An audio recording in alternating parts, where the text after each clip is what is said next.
자, 교과서 134쪽에 있는 내용입니다. 물의 이동과 증산작용 이렇게 부릅니다. 물의 이동과 증산작용 하는 건데요. 물의 이동과 증산작용. 물은 어디에서 흡수됩니까? 물은 어디에서 흡수됩니까? 물은 뿌리에서 흡수되죠. 그 다음에 줄기를 통해서 제일 마지막으로 어디로 나갑니까? 기공에 있습니다. 기공은 어디에 있냐 그러면 잎에 있죠. 잎 뒷면 쪽에 있습니다. 뿌리에서 흡수된 물이 줄기를 타고 올라가서 제일 마지막에 어디로 갑니까? 잎까지 갑니다. 이 과정을 증산작용이라고 그럽니다. 증산작용이 일어나면 어떤 일이 있고 어떤 과정을 거쳐서 파출되는지 한번 볼게요.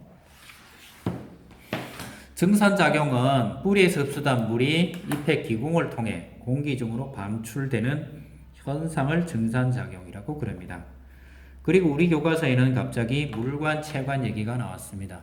물이 이동하면 물관, 여기는 뭐가 이동합니까? 주로 물이 이동합니다. 여기는 주로 뭐가 합니까? 물이 이동하면서 물에 녹은 영양분, 당분이라든가 이런 것들이 체관을 통해서 이동을 합니다. 그래서 물관에는 물과 무기염류, 무기영양이라 그래요. 무기염류 또는 무기영양분이 이동을 합니다. 자, 또 볼게요. 잎은 이렇게 생겨 먹었습니다. 잎의 실제 사진, 이거는 그림이고요. 이쪽에 나와 있는 거는 잎의 뭡니까? 잎의 현미경 사진인데 여기 보면 가끔 이렇게 떨어진 이런 부분들이 있어요. 이런 부분이 뭡니까? 여기가 기공입니다. 잎을 사진을 찍으면 이렇다 하는 겁니다. 기공은 열려 있습니다. 잘 보시면 되겠지만 여기 기공 열려 있죠. 요 세포는 요 세포 자체는 뭐라 그럽니까? 요거는 공변 세포라고 그럽니다. 우리 교과서에 있습니다. 우리 교과서 135쪽에 있어요. 그리고 요 안에 있는 요 까만 부분이 있죠. 요 부분이 요게 기공입니다. 요거는 기공이 열린 거고요. 이거는 기공이 닫힌 겁니다. 이거는 열린 거고요. 이거는 닫힌 겁니다. 요 세포도 역시 기공이 닫힌 거고 이걸 공변세포라고 그럽니다. 열린 겁니다. 요건 열린 거고 요건 닫힌 겁니다. 또 볼게요. 기공을 조절하는 물질은 공변세포라고 합니다. 여기에 물이 가득 차면 열리고요. 물이 빠지면 닫힙니다. 그래서 이 부분을 통해서 CO2가 또는 H2O는 수증기라든가 O2가 들락날락 합니다. 그래서 물질이 이리 출입합니다. 양변에 기공이 있습니다. 자, 또 볼게요. 증산작용은 아까 했듯이 물이 어디에서? 뿌리에서 흡수돼 가지고 어디로 나가야 돼요? 기공으로 날아가야 됩니다. 그럼 이 기공으로 물이 날아가는 걸 뭐라 그런다고요? 증산작용 이렇게 부릅니다. 증산작용이 잘 되는 날은 햇빛이 강할 때, 햇빛이 쨍쨍 비쳐야 됩니다. 온도가 높을 때, 습도가 낮고 바람이 불 때, 햇빛이 세고요. 날이 이 말은 가만히 들어보면 어떤 날입니까? 맑고 따뜻하고 화창한 날이죠. 맑고 따뜻하고 화창한 날. 이런 날은 뭐가 잘 말라요? 예, 빨래가 잘 마르겠죠.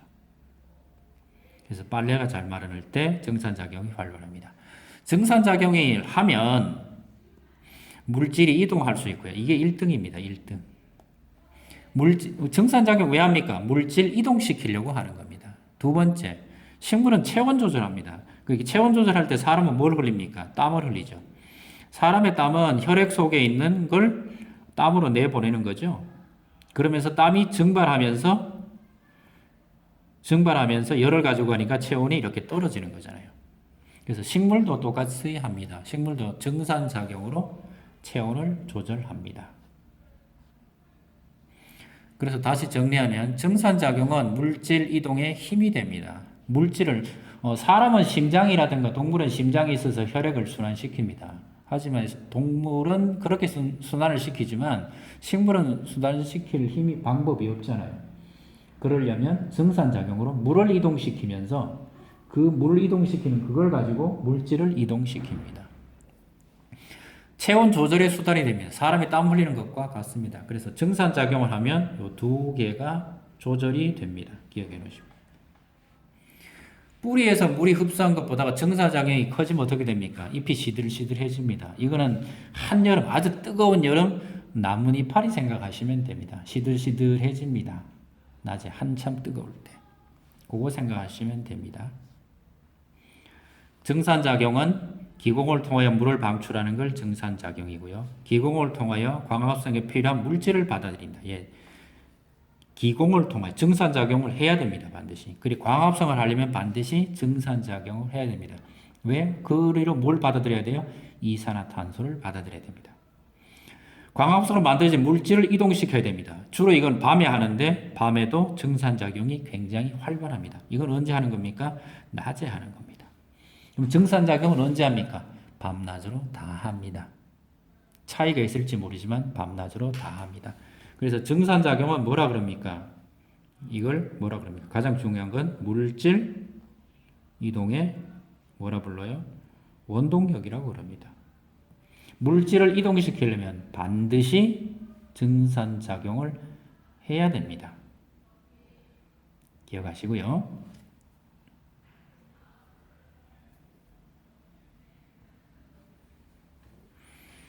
정산작용과 광합성 다 정리했던 건데 다시 하면 광합성에 필요한 물질은 물과 이산화탄소입니다. 광합성을 하면 만들어지는 게 녹말입니다. 근데 녹말은 이파리에 저장되는 게 아니고 어디로 있어요? 줄기나 뿌리 또는 열매에서 저장되죠. 열매라 그러면 과일이겠죠. 이런 게 저장이 돼야 되니까 이런 것들은 잎에 만들어져 있다가 주로 언제 가는 겁니까? 밤에 이동하는 거겠죠. 밤에 줄기, 뿌리, 열매 이런 것들로 이동을 해가야 됩니다. 그러려면 반드시 뭘 해야 된다?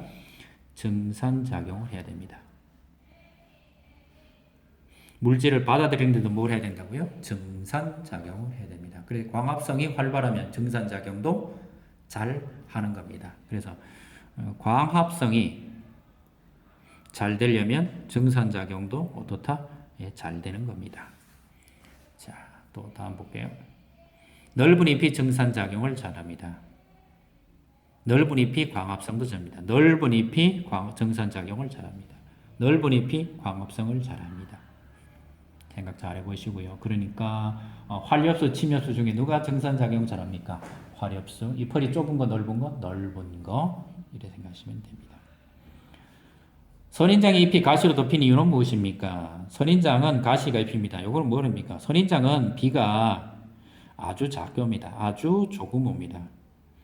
그렇다는 얘기고 또 여기는 뭐가 됩니까? 증발량이 어마무시하게 크다는 얘기입니다. 증발량이 크다는 얘기는 정산작용이 잘 일어난다는 얘기입니다. 근데 물이 있어 없어요? 없어요. 그럼 증발이라든가 정산작용을 좀 억제할 필요가 있겠죠. 그래서 선인장의 잎은 가시로 바뀐 거고요. 그러면 광합성은 어디로 합니까? 몸통으로 합니다. 몸통으로 합니다. 몸통에 있는 이런 초록 색깔들이 전부 몸통에 뭐가 있어요? 틀렸네요. 엽록체가 있죠. 이 엽록체 가지고 광합성을 합니다.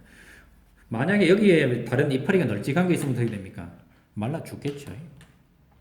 자, 이런 얘기입니다. 바오밥 나무 얘기인데 이게 어디 나옵니까? 어린 왕자에 보면 이런 얘기가 나오죠. 우리 교과서 이런 사진이 어디 있을 거예요. 바오밥 나무. 교과서 지금 136쪽, 137쪽 얘기하고 있습니다. 바오밥 나무는 이거는 건기 때 얘기고요. 이거는 우기 때 얘기입니다. 건기 때는 이파리를 전부 없애버립니다. 왜요? 증발량을 감당을 못하겠다는 얘기죠. 우기가 되면 이파리가 활짝 핍니다. 왜 그래요? 비가 왔으니까 뭘 해야 돼요? 예, 광합성을 해야 되죠. 건기 때는 광합성 해요, 아니요? 하기는 합니다. 뭘로 합니까? 몸통에 있는 색소로 합니다. 죽지 않을 만큼만 딱 하는 겁니다. 바오밥나무가 왜 이파리를 건기 때 답니까? 예, 비 때문에 그렇습니다. 다른 말로 하면 물 때문에 그렇습니다. 이파리가 많으면 물, 다른 말로 무슨 일어나요? 정산작용이 감당을 해요, 못해요? 감당을 못하죠. 그러니까 이파리를 다 없애버립니다. 건기기 때는 없애버리고 우기가 되면 광합성을 합니다. 즉 정산작용을 감당할 수 있다 이런 얘기가 되죠. 자, 여기까지 하면 우리 교과서 어디까지 했습니까? 137쪽까지 했습니다. 광합성에 영향을 주는 녀석들은 온도가 높으면 잘 됩니다. 물론 너무 높아서는 안 되고요. CO2의 농도가 좀 커도 잘 됩니다. 이렇게 생각하면 또 물이 좀 풍족해야 광합성이 잘 됩니다. 온도는 40도를 넘어가면 안 되고요. 물은 충분해야 됩니다. 여기는 사막이라든가 건조 지역 같으면 이 물이 광합성에 영향을 줍니다. 똑같습니다. 방금 했죠. 왜? 증산작용이 너무 많으면 식물이 말라 죽죠. 그렇다는 얘기는 물이 좀 있을 때 한다는 얘기입니다. 그래서 요거는 광합성에 영향을 주는 것 이렇게 생각하시면 됩니다. 광합성 영향은 또 뭘 합니까? 증산작용을 해도 됩니다. 자, 오늘도 여기까지 하겠습니다. 교과서 137쪽까지 했습니다. 이상입니다.